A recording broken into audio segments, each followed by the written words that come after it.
ناظرین، اللہ کی ذات پر توکل کا ایک عجیب واقعہ ہے جو کہ بھارت کے شہر دلی کا ہے۔ یہ واقعہ ایک خاتون کے توکل کا سچا واقعہ ہے۔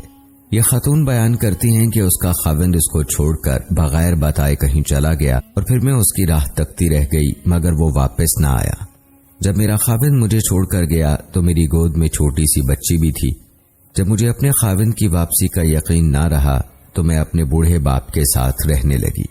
میرا باپ بھی اس قدر ضعیف ہو چکا تھا کہ اب وہ مزدوری کرنے اور پیسے کمانے سے عاجز تھا۔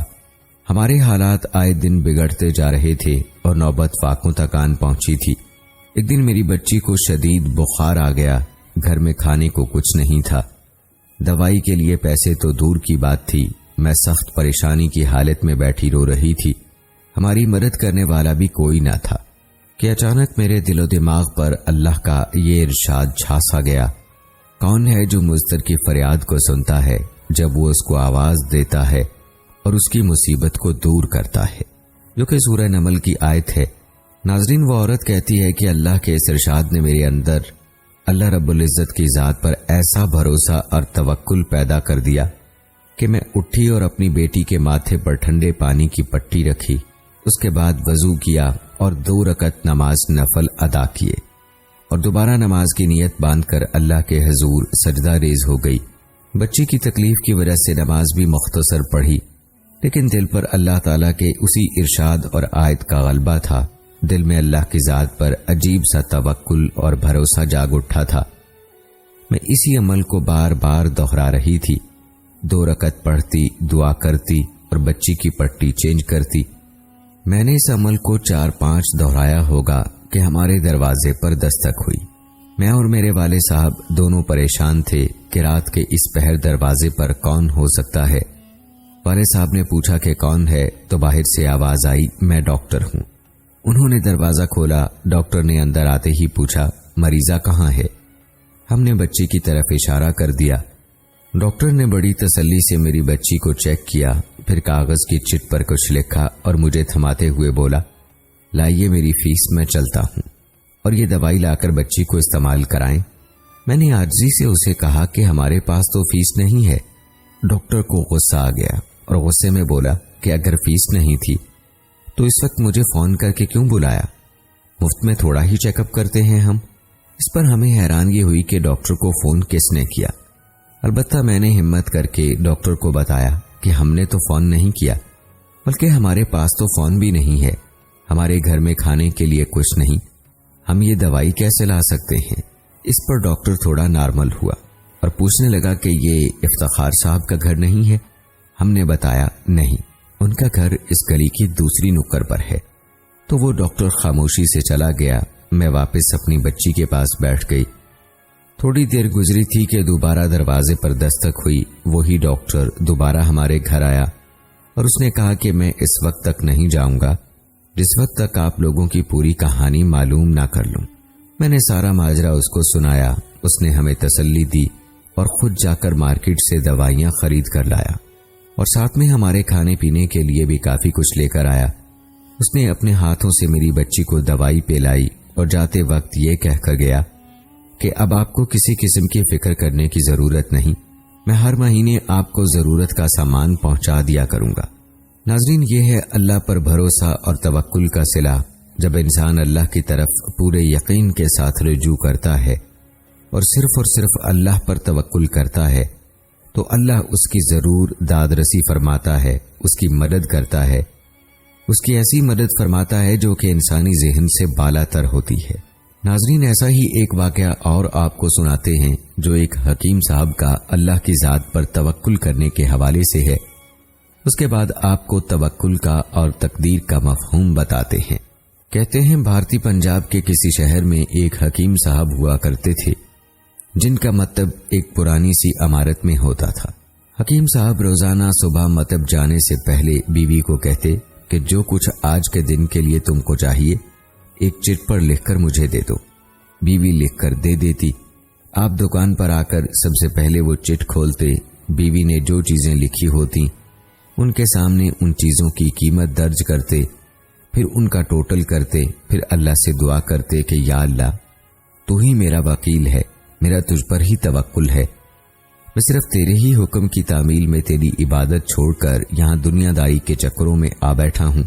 جو ہی تو میری آج کی مطلوبہ رقم کا بندوبست کر دے گا میں اسی وقت یہاں سے اٹھ جاؤں گا۔ اور پھر یہی ہوتا، کبھی صبح کے 9:30 کبھی 10 بجے حکیم صاحب مریضوں سے فارغ ہو کر واپس اپنے گاؤں چلے جاتے اور اپنا باقی وقت اللہ کی عبادت میں گزارتے۔ ایک دن حکیم صاحب نے دکان کھولی، رقم کا حساب لگانے کے لیے چٹ کھولی تو وہ چٹ کو دیکھتے ہی رہ گئے، کیونکہ آٹے دال وغیرہ کے بعد بیگم نے لکھا تھا بیٹی کے جہیز کا سامان۔ کچھ دیر سوچتے رہے، پھر چیزوں کی قیمت لکھنے کے بعد جہیز کا سامان لکھا اور اس کے بعد لکھ دیا یہ اللہ کا کام ہے، اللہ جانے۔ چٹ پر یہ جملہ لکھا اور کام میں مصروف ہو گئے۔ 1-2 مریض آئے ہوئے تھے، ان کو حکیم صاحب دوائی دے رہے تھے۔ اسی دوران ایک بڑی سی کار ان کے مطب کے سامنے آ کر رکی۔ حکیم صاحب نے کار اور کار والے کی طرف کوئی توجہ نہ دی، کیونکہ کئی کاروں والے ان کے پاس آتے رہتے تھے۔ دونوں مریض دوائی لے کر چلے گئے۔ وہ سوٹڈ بوٹڈ صاحب کار سے باہر نکلے اور سلام کر کے بینچ پر بیٹھ گئے۔ حکیم صاحب نے کہا کہ اگر آپ نے اپنے لیے دوائی لینی ہے تو ادھر سٹول پر آ جائیں تاکہ میں آپ کی نبض دیکھ لوں، اور اگر کسی مریض کی دوائی لے کر جانی ہے تو بیماری کی کیفیت بیان کریں۔ وہ صاحب کہنے لگے حکیم صاحب میرا خیال ہے آپ نے مجھے پہچانا نہیں، لیکن آپ مجھے پہچان بھی کیسے سکتے ہیں، کیونکہ میں 15 یا 16 سال بعد آپ کے مطب میں داخل ہوا ہوں۔ آپ کو گزشتہ ملاقات کا احوال سناتا ہوں، پھر آپ کو ساری بات یاد آ جائے گی۔ جب میں پہلی مرتبہ یہاں آیا تھا تو میں خود نہیں آیا تھا، خدا مجھے آپ کے پاس لے آیا تھا، کیونکہ اللہ کو مجھ پر رحم آ گیا تھا اور وہ میرا گھر آباد کرنا چاہتا تھا۔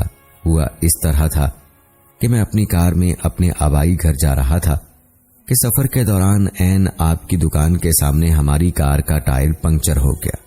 ڈرائیور کار کا ٹائر اتار کر پنکچر لگوانے چلا گیا۔ آپ نے دیکھا کہ میں گرمی میں کار کے پاس کھڑا ہوں۔ آپ میرے پاس آئے اور آپ نے مطب کی طرف اشارہ کیا اور کہا کہ ادھر آ کر کرسی پر بیٹھ جائیں۔ اندھا کیا چاہے 2 آنکھیں۔ میں نے آپ کا شکریہ ادا کیا اور کرسی پر آ کر بیٹھ گیا۔ ڈرائیور نے کچھ زیادہ ہی دیر لگا دی تھی۔ ایک چھوٹی سی بچی بھی یہاں آپ کی میز کے پاس کھڑی تھی اور بار بار کہہ رہی تھی چلے نا مجھے بھوک لگی ہے، اور آپ اسے کہہ رہے تھے بیٹی تھوڑا سا صبر کرو ابھی چلتے ہیں۔ میں نے یہ سوچ کر کہ اتنی دیر سے آپ کے پاس بیٹھا ہوں، مجھے کوئی دوائی آپ سے خریدنی چاہیے تاکہ آپ میرے بیٹھنے کو زیادہ محسوس نہ کریں۔ میں نے آپ سے کہا تھا حکیم صاحب میں 4 سال سے انگلینڈ میں ہوتا ہوں۔ انگلینڈ جانے سے قبل میری شادی ہو گئی تھی، لیکن ابھی تک اولاد کی نعمت سے محروم ہوں۔ یہاں بھی بہت علاج کیا اور وہاں انگلینڈ میں بھی، لیکن ابھی قسمت میں مایوسی کے سوا اور کچھ نہیں دیکھا۔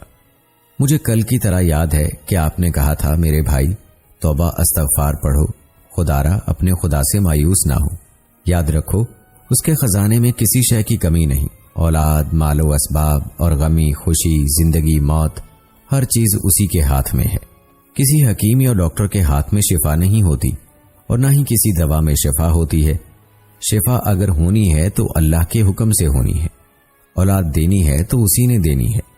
مجھے یاد ہے آپ باتیں کرتے جا رہے تھے اور ساتھ ساتھ پوڑیاں بنا رہے تھے۔ تمام دوائیاں آپ نے 2 حصوں میں تقسیم کر کے 2 لفافوں میں ڈالی۔ پھر مجھ سے پوچھا کہ آپ کا نام کیا ہے؟ میں نے بتایا کہ میرا نام محمد علی ہے۔ آپ نے ایک لفافے پر محمد علی اور دوسرے پر بیگم محمد علی لکھا، پھر دونوں لفافے ایک بڑے لفافے میں ڈال کر دوائی استعمال کرنے کا طریقہ بتایا۔ میں نے بے دلی سے دوائی لے لی کیونکہ میں تو صرف کچھ رقم آپ کو دینا چاہتا تھا، لیکن جب دوائی لینے کے بعد میں نے پوچھا کتنے پیسے، آپ نے کہا بس ٹھیک ہے۔ میں نے زیادہ زور ڈالا تو آپ نے کہا کہ آج کا کھاتا بند ہو گیا ہے۔ میں نے کہا تھا مجھے آپ کی بات کی سمجھ نہیں آئی۔ اسی دوران وہاں ایک اور آدمی آ چکا تھا۔ اس نے مجھے بتایا کہ کھاتا بند ہونے کا مطلب یہ ہے کہ آج کے گھریلو اخراجات کے لیے جتنی رقم حکیم صاحب نے اللہ سے مانگی تھی وہ اللہ نے دے دی ہے، مزید رقم وہ نہیں لے سکتے۔ میں کچھ حیران ہوا اور کچھ دل میں شرمندہ ہوا کہ میرے کتنے گھٹیا خیالات تھے اور یہ سادہ سا حکیم کتنا عظیم انسان ہے۔ میں نے جب گھر جا کر بیوی کو دوائیاں دکھائیں اور ساری بات بتائی تو بے اختیار اس کے منہ سے نکلا وہ انسان نہیں کوئی فرشتہ ہے، انشاءاللہ اس کی دی ہوئی ادویات ہمارے من کی مراد پوری کرنے کا باعث بنے گی۔ حکیم صاحب اللہ نے ہمیں اولاد کی نعمت سے نوازا اور آج میرے گھر میں 3 پھول اپنی بہاریں دکھا رہے ہیں۔ ہم میاں بیوی ہر وقت آپ کے لیے دعائیں کرتے رہتے ہیں۔ جب بھی پاکستان چھٹی آیا، کار ادھر روکی لیکن دکان کو بند پایا۔ میں کل دوپہر بھی آیا تھا، آپ کا مطلب بند تھا۔ ایک آدمی پاس ہی کھڑا تھا، اس نے کہا کہ اگر آپ کو حکیم صاحب سے ملنا ہے تو آپ صبح 9 بجے لازماً پہنچ جائیں، ورنہ ان کے ملنے کی کوئی گارنٹی نہیں، اس لیے آج میں سویرے سویرے آپ کے پاس آ گیا ہوں۔ محمد علی نے کہا کہ جب 15 سال قبل میں نے یہاں آپ کے مکتب میں آپ کی چھوٹی سی بیٹی دیکھی تھی تو میں نے بتایا تھا کہ اس کو دیکھ کر مجھے اپنی بھانجی یاد آ رہی ہے۔ حکیم صاحب، ہمارا سارا خاندان انگلینڈ سیٹل ہو چکا ہے، صرف ہماری ایک بیوہ بہن اپنی بیٹی کے ساتھ پاکستان میں رہتی ہے۔ ہماری بھانجی کی شادی اس ماہ کی 21 تاریخ کو ہونا تھی۔ اس بھانجی کی شادی کا سارا خرچ میں نے اپنے ذمہ لیا تھا۔ 10 دن قبل اسی کار میں اسے میں نے لاہور اپنے رشتہ داروں کے پاس بھیجا کہ شادی کے لیے اپنی مرضی کی جو چیز چاہے خرید لے۔ اسے لاہور جاتے ہی بخار ہو گیا، لیکن اس نے کسی کو نہ بتایا۔ بخار کی گولیاں، ڈسپرین وغیرہ کھاتی اور بازاروں میں پھرتی رہی۔ بازار میں پھرتے پھرتے اچانک بے ہوش ہو کر گری۔ وہاں سے اسے اسپتال لے گئے۔ وہاں جا کر معلوم ہوا کہ اس کو 104 ڈگری بخار ہے اور یہ گردن توڑ بخار ہے۔ وہ بے ہوشی کے عالم میں ہی اس جہان فانی سے کوچ کر گئی۔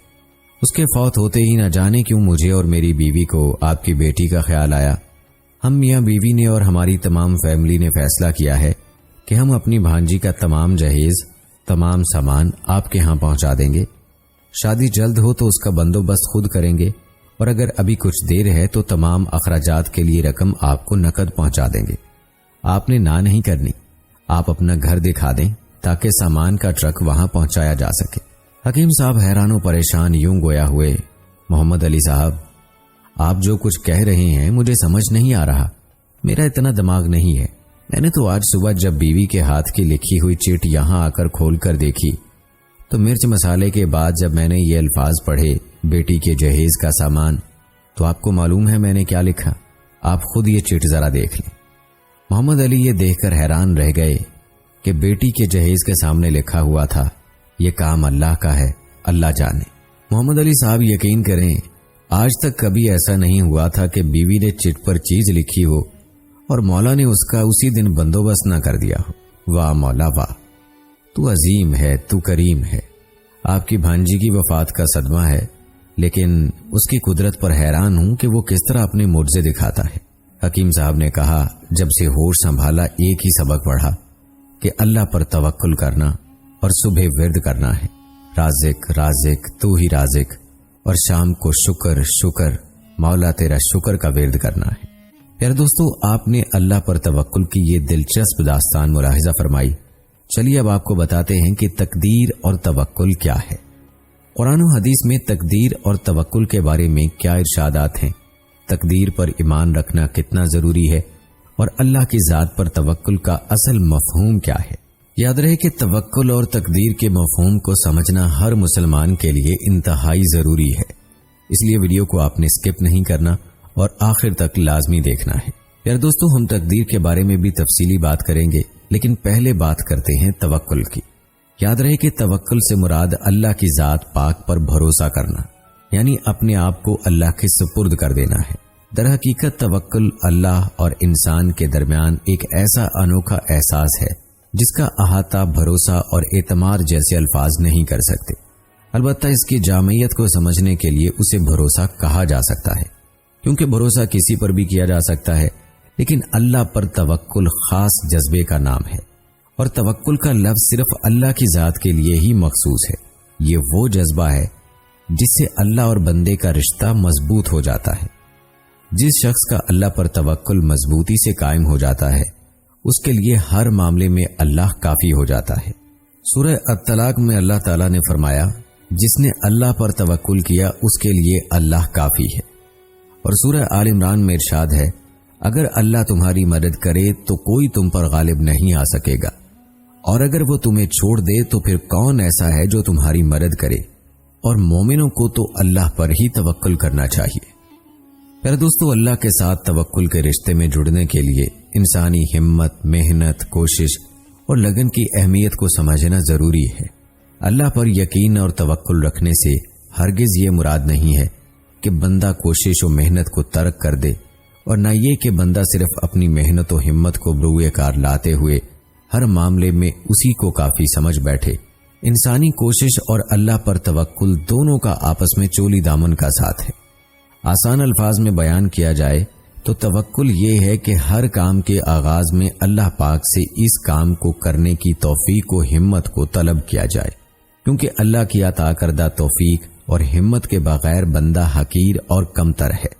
جب وہ کام مکمل ہو جائے اور اس میں فتح و کامرانی بھی نصیب ہو جائے تو اس فتح کو محض اپنی محنت سے ہرگز منسوب نہ کیا جائے، بلکہ یہی دلیل رکھی جائے کہ یہ کامیابی اللہ کی عطا ہے، اسی نے مجھے اس کام کو سر انجام دینے کی ہمت عطا کی اور کامیابی سے ہمکنار کیا ہے۔ وہ جو چاہتا ہے، جس سے چاہتا ہے کام لے لیتا ہے، چاہے وہ کام دینی ہو یا دنیاوی۔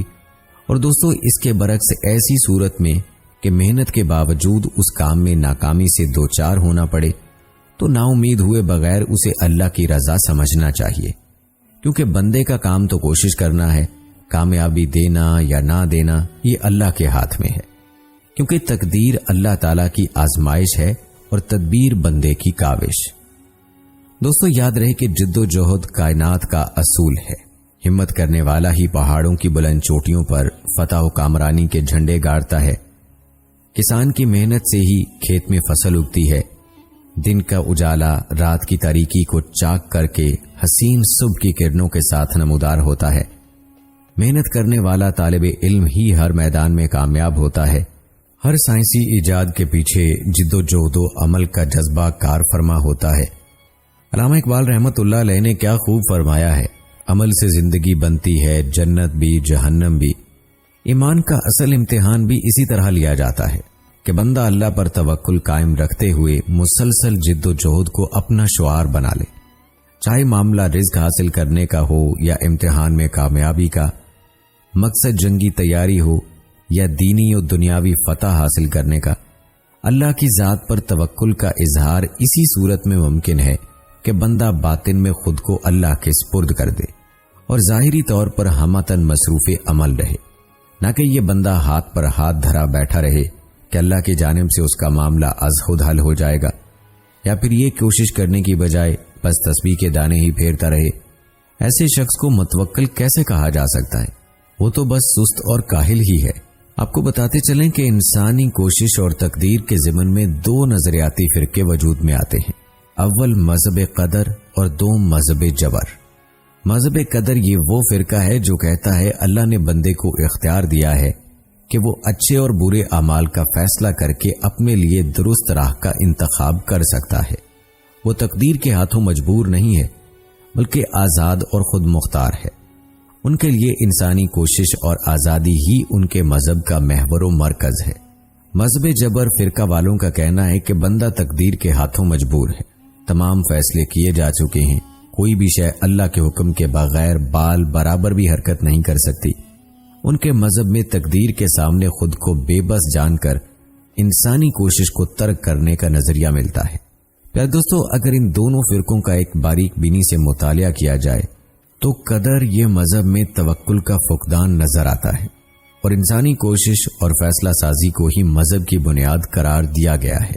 اس کے برعکس جبریہ مسلک میں انسان کو تقدیر کے ہاتھوں مجبور کہہ کر انسانی کوشش کو ترک کرنے کا رویہ نظر آتا ہے۔ ایک مسلک انسانی کوشش کو بنیاد بناتا ہے اور دوسرا کوشش و ہمت کو ترک کر کے تقدیر کے سامنے جھک جانے کو اپنا مذہب قرار دیتا ہے۔ ان دونوں مسالک کا نظریہ قابل قبول نہیں، کیونکہ ایک مسلمان کی زندگی میں ایمان کی بنیاد توکل ہے اور انسانی کوشش اللہ تعالیٰ کا پسندیدہ عمل ہے۔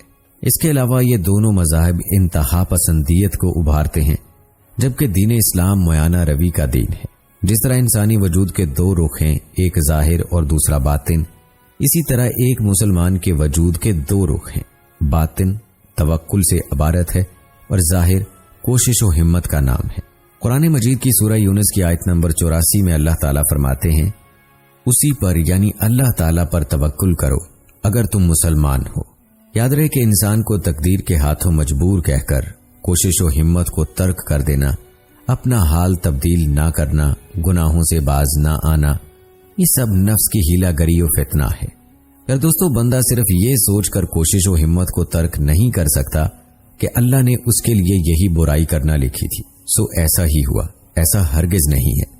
بے شک اللہ علیم و بصیر ہے، وہ ازل سے جانتا ہے کہ کون سا بندہ کون سی راہ اپنائے گا، لیکن اس کے ساتھ ساتھ اللہ نے بندے کو اختیار دیا ہے کہ وہ صحیح و غلط کے مابین فیصلہ کر سکے۔ اللہ علیم و بصیر ہے، اس سے مراد یہاں یہ ہے کہ اللہ کو معلوم ہے کہ اگر اس بندے کو فیصلہ کرنے کا حق دیا جائے تو وہ کون سی راہ کو اپنائے گا۔ دوستو یاد رہے کہ روز قیامت جزا اور سزا کا فیصلہ بھی انسانی کوشش و عمل کی بنا پر کیا جائے گا۔ جو شخص نیک اعمال کرے گا وہ فتح و کامرانی سے سرخرو ہوگا، اور جو شخص برائی کی راہ کو اپنائے گا اسے اس کے اعمال کے مطابق بدلہ دیا جائے گا۔ حضرت علی رضی اللہ تعالی عنہ کا قول مبارک ہے، ایک شخص نے حضرت علی رضی اللہ تعالی عنہ سے تقدیر کے متعلق پوچھا کہ انسان کتنا مجبور ہے اور کتنا آزاد۔ اس پر آپ رضی اللہ تعالی عنہ نے فرمایا، اپنی ایک ٹانگ اٹھاؤ۔ اس شخص نے اٹھا لی۔ آپ رضی اللہ تعالی عنہ نے فرمایا، انسان اتنا آزاد ہے۔ پھر اس شخص کو ارشاد فرمایا، اپنی دوسری ٹانگ بھی اٹھاؤ، جو کہ ناممکن تھا۔ آپ رضی اللہ تعالی عنہ نے فرمایا، انسان اتنا مجبور ہے۔ اس قول مبارک سے دو نقطے واضح ہوتے ہیں۔ اول، دین اسلام میانہ روی اور اعتدال کا دین ہے، اور دوسرا، تقدیر میں اللہ سبحانہ و تعالی نے کیا لکھا ہے اس پر سوچنے کی بجائے اس بات پر اپنی تمام تر توانائی خرچ کی جائے جس کا اختیار اللہ تعالی نے ہمیں دیا ہے، اور وہ ہے اچھی نیت رکھ کر کوشش و ہمت کرنا۔ پھر دوستو، حضرت علی رضی اللہ تعالی عنہ کے قول مبارک سے یہ بات بھی واضح ہوتی ہے کہ انسان نہ تو کلی طور پر مختار ہے اور نہ کلی طور پر مجبور ہے۔ اس کو اللہ تعالیٰ نے اپنے علم و حکمت کے ساتھ بعض چیزوں میں اختیار بھی دیا ہے اور اپنی حکمت کے تحت بعض چیزوں میں مجبور بھی رکھا ہے۔ دوستو یہاں ایک سوال یہ پیدا ہوتا ہے کہ انسان کو کن معاملات میں اپنا مقصد حیات بنانا چاہیے اور اس کے لیے کوشش کرنی چاہیے۔ تو اس بارے میں ایک بزرگ فرماتے ہیں کہ تمام ناسوتی معاملات یعنی رزق، شادی بیاہ، اولاد، دولت، ان کے متعلق تو اللہ تعالیٰ نے لکھ دیا ہے۔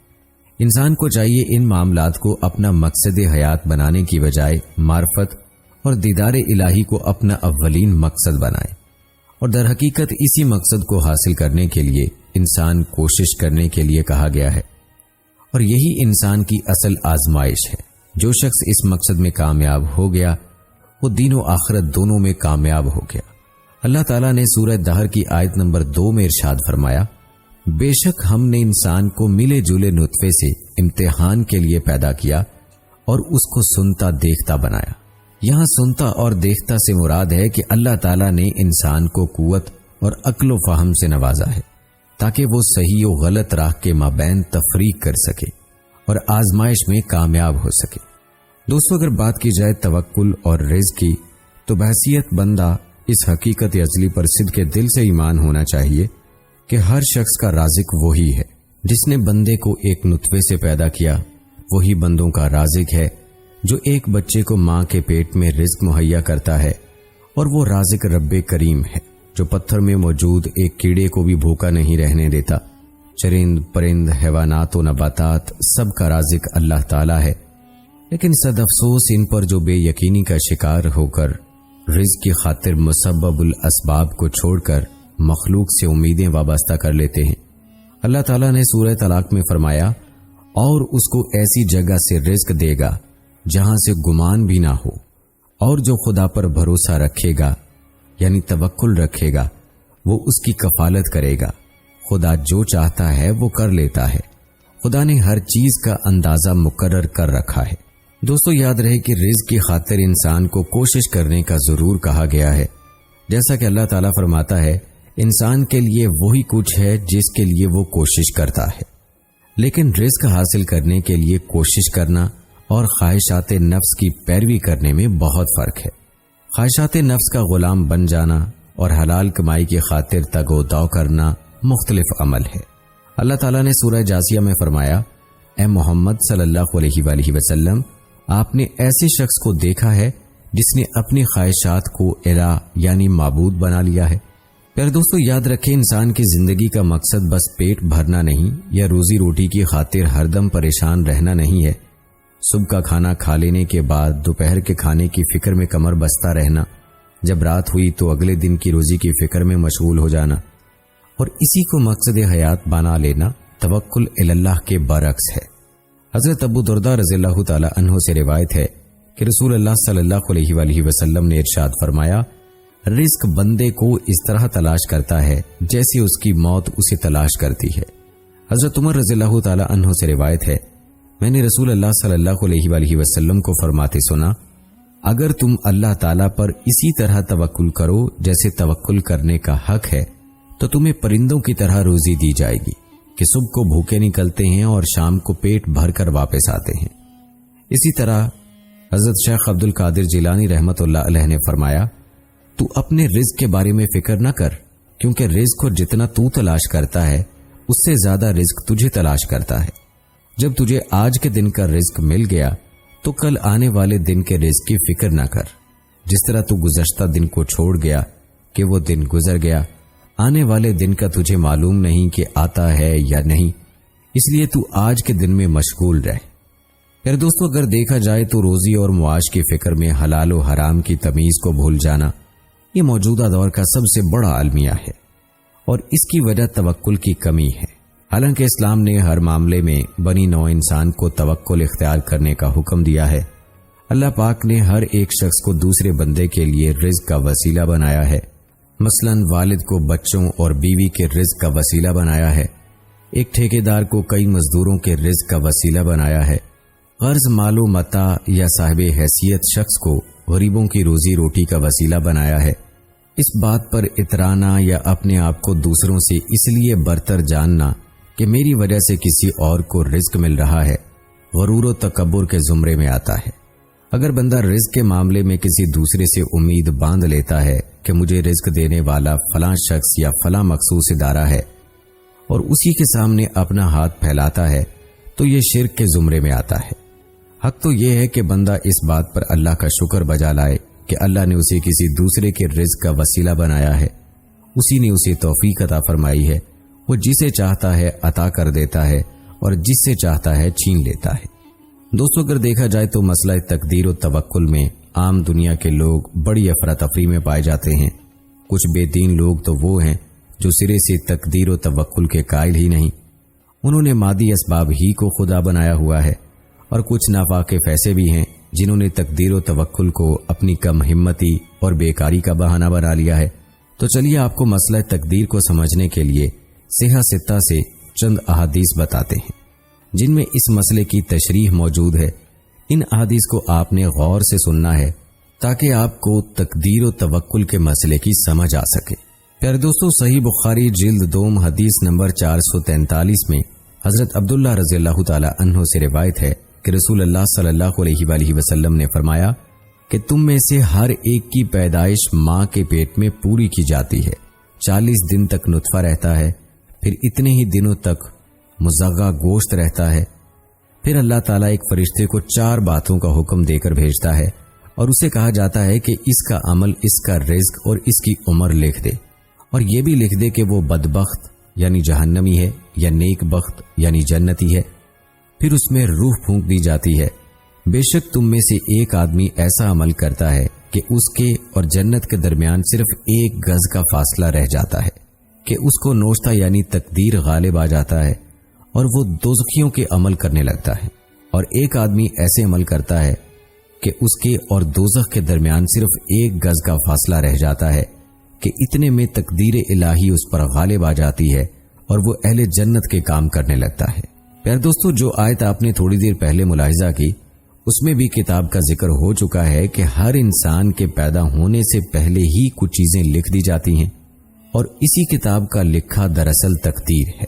صحیح بخاری جلد 2 حدیث نمبر 561 میں حضرت عبداللہ رضی اللہ تعالی عنہ روایت کرتے ہیں کہ رسول اللہ صلی اللہ علیہ وآلہ وسلم نے فرمایا، تم میں سے ہر ایک کی پیدائش 40 دن اس کی ماں کے پیٹ میں پوری کی جاتی ہے، پھر 40 دن میں نطفہ خون بستہ بن جاتا ہے، پھر اتنی ہی مدت میں وہ مزغہ گوشت ہوتا ہے، پھر اللہ ایک فرشتے کو 4 باتوں کا حکم دے کر بھیجتا ہے، پس وہ اس کا عمل، اس کی موت، اس کا رزق اور شقاوت یا سعادت لکھ دیتا ہے، پھر اس میں روح پھونک دی جاتی ہے، اور ایک آدمی دوزخیوں جیسا عمل کرتا ہے حتیٰ کہ اس کے اور دوزخ کے درمیان صرف 1 گز کا فاصلہ رہ جاتا ہے، تو فوراً اس کا جو ہے نا تقدیر بدلنے کا عمل آگے بڑھتا ہے اور وہ اہل جنت کے سے عمل کرتا ہے اور جنت میں داخل ہو جاتا ہے۔ اور ایک آدمی اہل جنت کے سے عمل کرتا ہے حتیٰ کہ اس کے اور جنت کے درمیان صرف 1 گز کا فاصلہ رہ جاتا ہے کہ اس کی تقدیر آگے بڑھتی ہے اور وہ دوزخیوں جیسے عمل کرنے لگتا ہے اور دوزخ میں چلا جاتا ہے۔ اسی طرح جامع ترمذی جلد 2 حدیث نمبر 537 میں حضرت عبداللہ بن عمر رضی اللہ تعالیٰ عنہ فرماتے ہیں کہ میں نے رسول اللہ صلی اللہ علیہ وآلہ وسلم سے سنا کہ اللہ تعالیٰ نے اپنی مخلوق کو تاریکی میں پیدا کیا، پھر ان پر اپنا نور ڈالا، بس جس پر وہ نور پہنچا اس نے ہدایت پائی اور جس تک نہیں پہنچا وہ گمراہ ہو گیا۔ اسی لیے میں کہتا ہوں کہ اللہ تعالیٰ کے علم پر قلم خشک ہو گیا۔ میرے دوستو، اس حدیث سے معلوم ہوتا ہے کہ خوش بختی اور بدبختی انسان کے مقدر میں لکھ دی جاتی ہے، اور اس حدیث میں ہدایت کا ذریعہ اللہ تعالیٰ کا نور بتلایا ہے کہ جس تک اللہ کا نور پہنچا اس کو دنیا میں ہدایت ملے گی اور جس تک نہیں پہنچا اس کو ہدایت نہیں ملے گی۔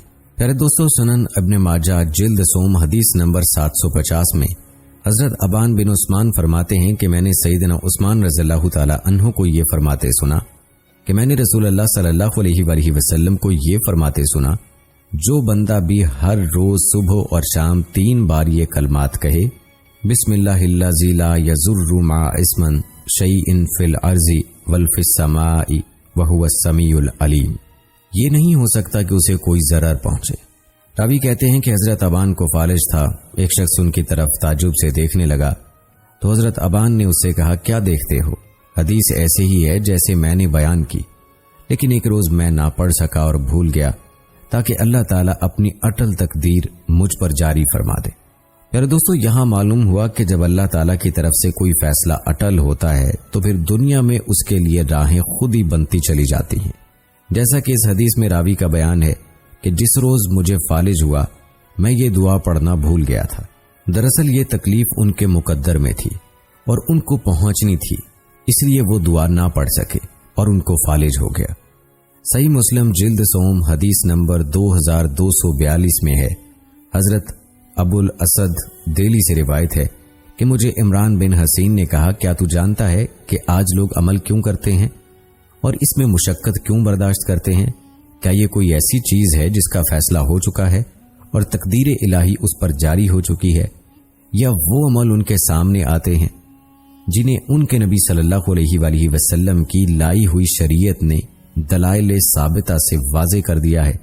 تو میں نے کہا نہیں، بلکہ ان کا عمل ان چیزوں سے متعلق ہے جن کا حکم ہو چکا ہے اور تقدیر ان میں جاری ہو چکی ہے۔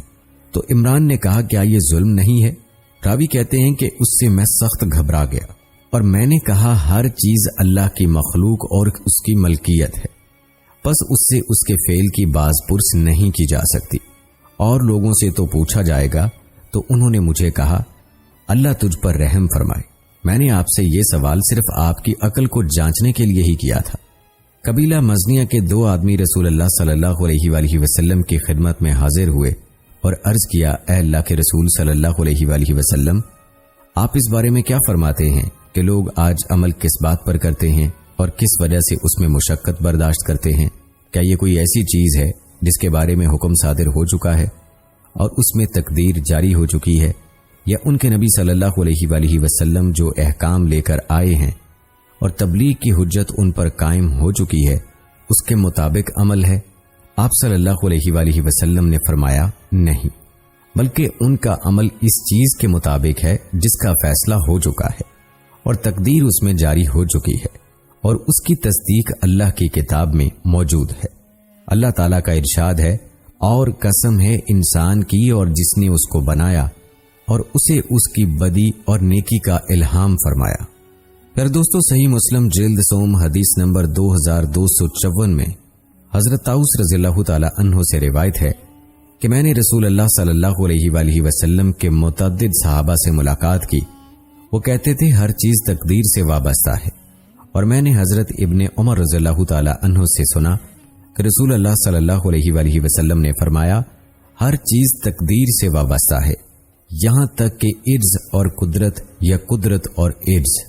اسی طرح سنن ابی داؤد میں جلد سوم حدیث نمبر 1273 میں ارشاد ہے، حضرت ابی بن کعب رضی اللہ تعالی عنہ کے پاس ابن الدیمی کہتے ہیں کہ میں حاضر ہوا اور ان سے کہا کہ میرے دل میں تقدیر سے متعلق کچھ شکوک و شبہات پیدا ہو گئے ہیں، آپ اس بارے میں مجھے کچھ بتلائیں، شاید اللہ تعالیٰ میرے دل سے ان شبہات کو نکال دیں۔ تو ابی رضی اللہ تعالی عنہ نے فرمایا کہ اگر اللہ آسمان والوں اور زمین والوں کو عذاب دینا چاہیں تو عذاب دے سکتے ہیں، اور وہ ان پر ظلم کرنے والے نہیں ہوں گے، اور اگر وہ ان پر رحم فرمائیں تو ان کی رحمت ان کے لیے ان کے اپنے اعمال سے بہتر ہوگی، اور اگر تو احد کے پہاڑ کے برابر بھی سونا خرید کر دے تو اللہ کی راہ میں وہ تجھ سے قبول نہیں فرمائیں گے، یہاں تک کہ تو تقدیر پر ایمان لے آئے اور یہ نہ جان لے کہ تجھے جو کچھ مصیبت وغیرہ پہنچی وہ تجھ سے خطا ہونے والی نہ تھی، اور جو تکلیف وغیرہ تجھے نہیں پہنچی وہ تجھے ہرگز پہنچنے والی نہیں تھی، اور اگر اس اعتقاد کے بغیر تو مر گیا تو ضرور بالضرور تو آگ میں داخل ہوگا۔ ابن الدلمی کہتے ہیں کہ پھر میں حضرت عبداللہ بن مسعود رضی اللہ تعالی عنہ کے پاس آیا تو انہوں نے بھی اسی طرح فرمایا، پھر میں حضرت حذیفہ رضی اللہ تعالی عنہ بن یمان کے پاس آیا تو انہوں نے بھی تقریباً یہی کہا، پھر میں حضرت زید بن ثابت رضی اللہ تعالی عنہ کے پاس گیا، انہوں نے بھی حضور اکرم صلی اللہ علیہ وآلہ وسلم سے یہی حدیث نقل کی۔ پیارے دوستو، اس حوالے سے قرآن پاک کی آیات ہم آپ کو بتا چکے ہیں کہ انسان کو جو بھی مصیبت پہنچتی ہے وہ پہلے سے لکھی جا چکی ہے، اور اس حدیث میں بھی اسی آیت کی وضاحت ہے جس میں تقدیر پر ایمان لانے کی اہمیت بیان کی گئی ہے۔ اگر انسان تقدیر کے معاملے میں شک کرے گا تو اس کا ایمان ضائع ہو جائے گا اور ایسا شخص جہنم میں ڈال دیا جائے گا۔ پیارے دوستو، اگر ہم بار کریں ایمانیات کی تو ایمان مفصل میں ہر مسلمان 6 باتوں کا اقرار کرتا ہے۔ نمبر 1 اللہ تعالیٰ پر ایمان، نمبر 2 فرشتوں پر ایمان، نمبر 3 کتابوں پر ایمان، نمبر 4 رسولوں پر ایمان، اور نمبر 5 یوم آخرت پر ایمان، اور نمبر 6 تقدیر پر ایمان، چاہے اچھی ہو یا بری۔ یاد رہے کہ ان باتوں پر ایمان رکھنا یعنی زبان سے اقرار کرنا اور دل سے ان تمام باتوں کی تصدیق کرنا ہر مسلمان کے لیے لازم ہے۔ اگر کوئی ان 6 چیزوں میں سے کسی ایک چیز کا بھی انکار کرے گا تو اس کا ایمان کامل نہیں ہے۔ یہی وجہ ہے کہ تقدیر اور توکل کے حوالے سے متعدد احادیث صحیح 6 میں منقول ہیں۔ سنن ابی داؤد جلد سوم حدیث نمبر 1274 میں حضرت عبادہ رضی اللہ تعالی عنہ بن سامت نے اپنے بیٹے سے فرمایا کہ اے میرے بیٹے، تو ہرگز ایمان کی حقیقت کی حلاوت نہیں پائے گا یہاں تک کہ تو یہ جان لے کہ تجھے جو کچھ تکلیف یا مال وغیرہ پہنچا وہ تجھ سے ہرگز چھٹنے والا نہ تھا، اور جو تجھ سے رہ گیا وہ ہرگز تجھے ملنے والا نہ تھا۔ میں نے رسول اللہ صلی اللہ علیہ وآلہ وسلم سے سنا ہے کہ آپ صلی اللہ علیہ وآلہ وسلم فرمایا کرتے تھے کہ پہلی جو چیز اللہ تعالیٰ نے پیدا کی وہ قلم ہے، پھر اس سے فرمایا کہ لکھ۔ اس نے کہا کہ اے میرے رب، میں کیا لکھوں؟ اللہ تعالیٰ نے فرمایا کہ ہر چیز کی تقدیر لکھ یہاں تک کہ قیامت قائم ہو جائے۔ اے میرے بیٹے، میں نے رسول اللہ صلی اللہ علیہ وآلہ وسلم سے سنا ہے کہ جو اس اعتقاد و یقین کے بغیر مر گیا تو وہ مجھ سے نہیں ہے۔ اسی طرح سنن نسائی جلد 2 حدیث نمبر 1468 میں حضرت فاریہ بنت مالک سے روایت ہے کہ اس کا شوہر اپنے غلام کو تلاش کرنے کے واسطے گیا، وہ غلام اجمی تھا، ان کا شوہر وہاں قتل ہو گیا، ان غلام نے اس کو قتل کر دیا یا کسی دوسرے نے اس کو قتل کر دیا۔ حضرت شعبہ اور حضرت ابن جری نقل فرماتے ہیں آبادی سے اس خاتون کا مکان فاصلے پر واقع تھا، پھر وہ خاتون اپنے بھائی کے ہمراہ خدمت نبی صلی اللہ علیہ وآلہ وسلم میں حاضر ہوئی اور اس نے اپنا حال عرض کیا اور آپ صلی اللہ علیہ وآلہ وسلم کی خدمت میں اپنے حالات عرض کیے۔ آپ صلی اللہ علیہ وآلہ وسلم نے اس کو دوسرے مکان میں چلے جانے کی اجازت فرمائی۔ جس وقت وہ خاتون اپنے مکان جانے لگی تو آپ صلی اللہ علیہ وآلہ وسلم نے اس کو بلایا اور فرمایا، تم اپنے مکان میں بیٹھ جاؤ جب تک کہ تقدیر کا لکھا ہوا پورا ہو جائے۔ دوستو، اگر دیکھا جائے تو ان احادیث میں بار بار تقدیر کی طرف توجہ دلانا دراصل تقدیر کی اہمیت کو واضح کرتا ہے۔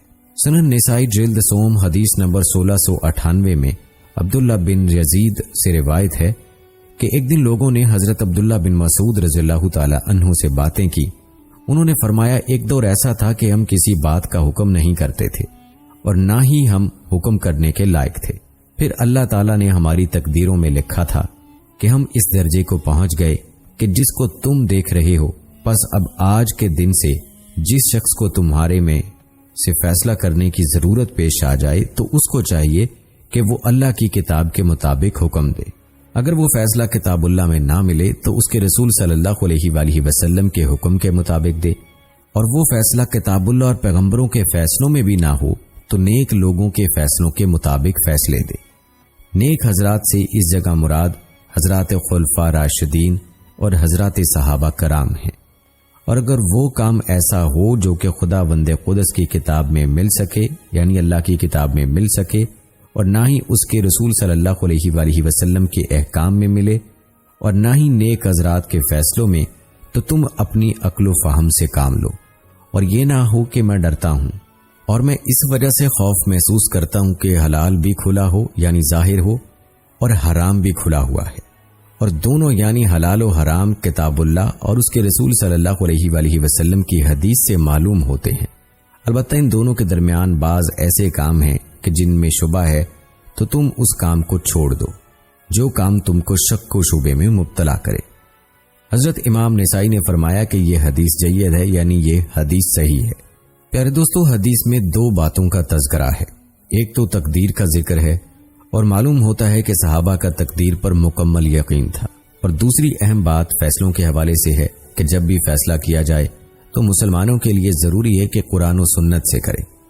قرآن و سنت میں نہ ملے تو نیک لوگ یعنی علماء فقہا اس کا فیصلہ کریں، اور آخری درجے میں اپنی فہم سے فیصلہ کرنے کو کہا گیا ہے۔ البتہ بات ہو رہی تھی تقدیر کی، تو صحابہ اپنے ایمان لانے پر بھی یہی یقین رکھتے تھے کہ یہ تقدیر میں لکھا تھا اور ہمیں ہدایت ملی۔ پھر دوستو، ہدایت ملنے کے حوالے سے پہلے بھی ذکر ہو چکا ہے کہ جس کے نصیب میں جس کی تقدیر میں لکھی ہوتی ہے اسے ہی ملتی ہے، اور انسان کی خوش بختی اور بدبختی بھی تقدیر میں اس کی پیدائش کے وقت لکھی جاتی ہے، جیسا کہ جامع ترمذی جلد سوم حدیث نمبر 3 میں ہے۔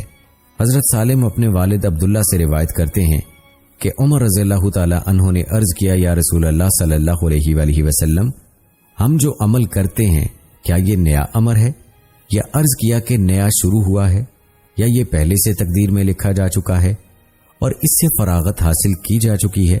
آپ صلی اللہ علیہ وآلہ وسلم نے فرمایا، پہلے سے لکھا ہوا ہے اور اس سے فراغت ہو چکی ہے۔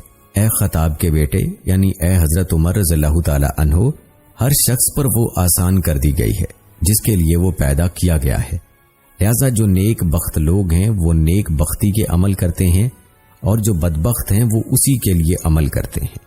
پھر دوستو، ہر مسلمان کو چاہیے کہ وہ اللہ سے ڈرتا رہے اور ہر وقت اللہ تعالیٰ سے خاتمہ بالایمان کی دعا کرتا رہے۔ خود ہی سوچ لیں کہ ایک انسان کی پوری زندگی اگر جنت والے اعمال میں گزرے اور آخر میں وہ جہنم کی آگ میں چلا جائے تو کتنا بڑا نقصان ہے اور کتنی حسرت کی بات ہے۔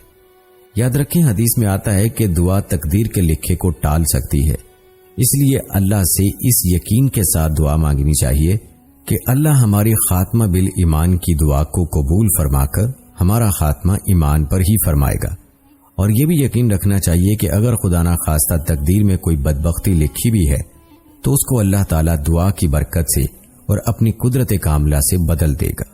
جامع ترمذی جلد 2 حدیث نمبر 15 میں حضرت جابر بن عبداللہ رضی اللہ تعالی عنہ سے روایت ہے کہ رسول اللہ صلی اللہ علیہ وآلہ وسلم نے فرمایا، کوئی بندہ اس وقت تک مومن نہیں ہو سکتا جب تک اچھی اور بری تقدیر پر ایمان نہ لائے، یہاں تک کہ وہ جان لے کہ جو چیز اسے ملنے والی تھی وہ اسے ہی ملی، کسی اور کے پاس نہیں جا سکتی تھی، اور جو چیز اسے نہیں ملنی وہ کسی صورت اسے نہیں مل سکتی۔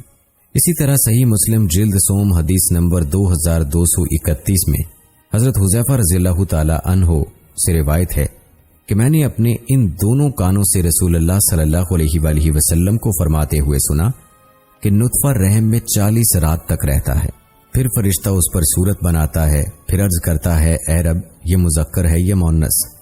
پس اللہ اسے مذکر یا مؤنث بنا دیتے ہیں، پھر عرض کرتا ہے، اے رب، اس کے اعضاء پورے اور برابر ہوں یا ادھورے اور ناہموار؟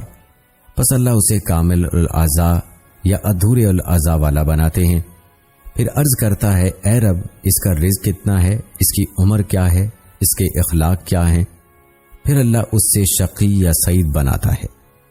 پیارے دوستو، اس حدیث سے معلوم ہوا کہ پیدائش کے وقت ہی یہ چیزیں لکھی جاتی ہیں، اور اس بات کا تذکرہ ایک دو احادیث میں نہیں ہوا بلکہ کئی احادیث میں اس بات کا تذکرہ مختلف الفاظ میں ملتا ہے۔ اللہ تعالیٰ سے دعا ہے کہ اللہ تعالیٰ ہمیں سعید لوگوں کی لسٹ میں شامل رکھے اور ہمارا انجام بھی سعید لوگوں کے ساتھ ہی ہو، ہمارا خاتمہ ایمان پر ہو، آمین۔ دوستو کمنٹ میں آمین ضرور تحریر کر دیں، کسی ایک آمین کی قبولیت سے ہم سب کا کام بن سکتا ہے انشاءاللہ۔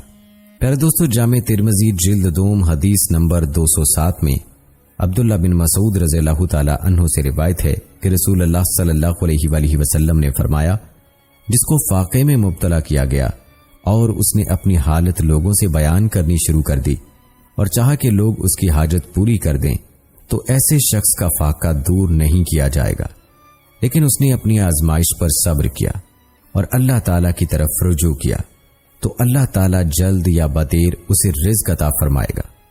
اسی طرح جامع ترمذی جلد دوم حدیث نمبر 225 میں حضرت عمر بن خطاب رضی اللہ تعالی عنہ سے روایت ہے، وہ کہتے ہیں کہ رسول اللہ صلی اللہ علیہ وآلہ وسلم نے ارشاد فرمایا، اگر تم اللہ پر اس طرح بھروسہ کرو جس طرح توکل کرنے کا حق ہے، تو وہ تمہیں اس طرح رزق دے گا جس طرح پرندوں کو رزق دیتا ہے۔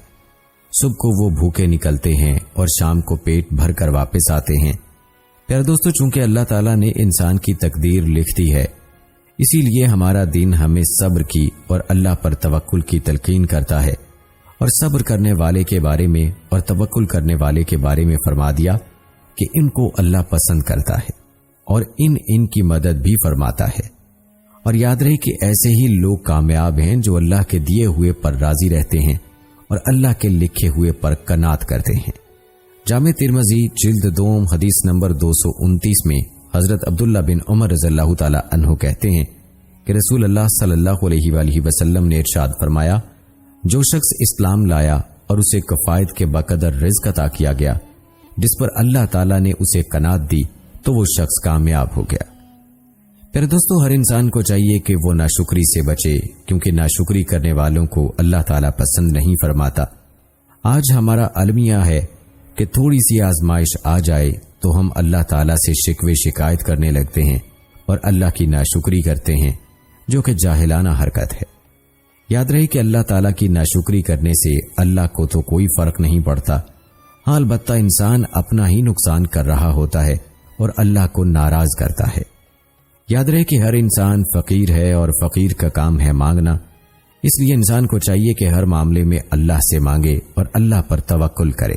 پیارے دوستو، بیان کی گئی روایات اور تذکرے کا خلاصہ یہی ہے کہ انسان کے تمام اعمال و افعال اللہ رب العزت کی طرف سے پہلے سے طے شدہ ہوتے ہیں۔ انسان اپنے بعض اعمال میں مجبور ہے اور بعض میں مختار ہے۔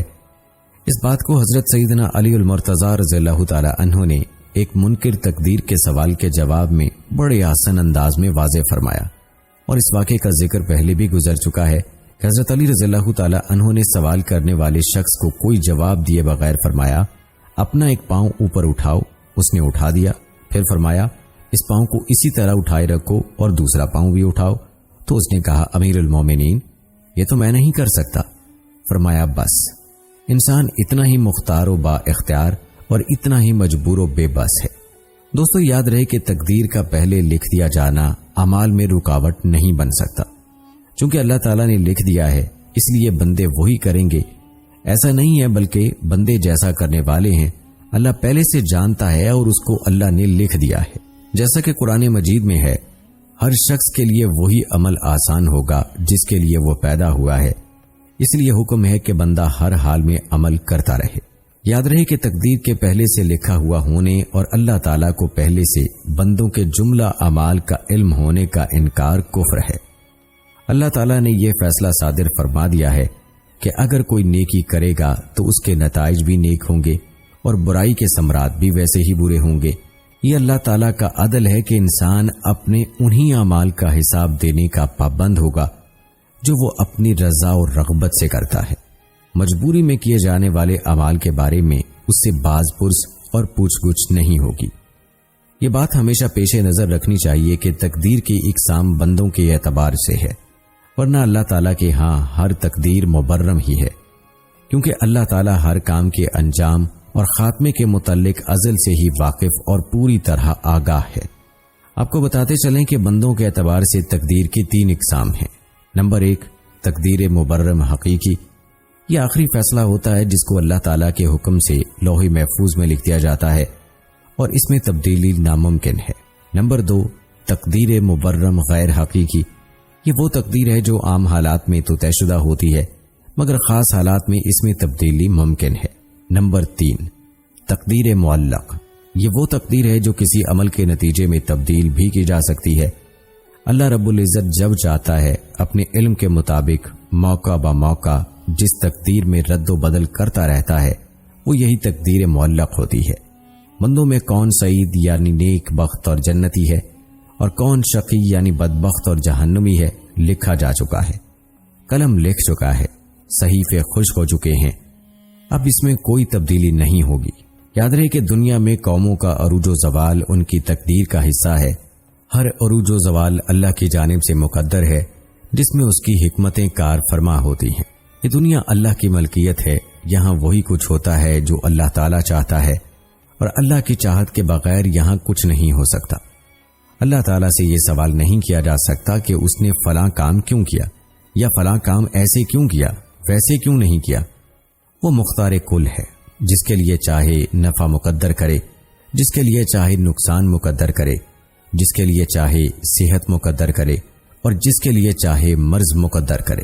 ہر مخلوق کو اللہ تعالیٰ نے اس کی طبعی اور جبلی ضروریات اور ان کو پورا کرنے کی فطری رہنمائی عطا کر دی ہے۔ اللہ تعالیٰ بعض اعمال سے راضی نہ ہونے کے باوجود اس کو پورا ہونے دیتے ہیں۔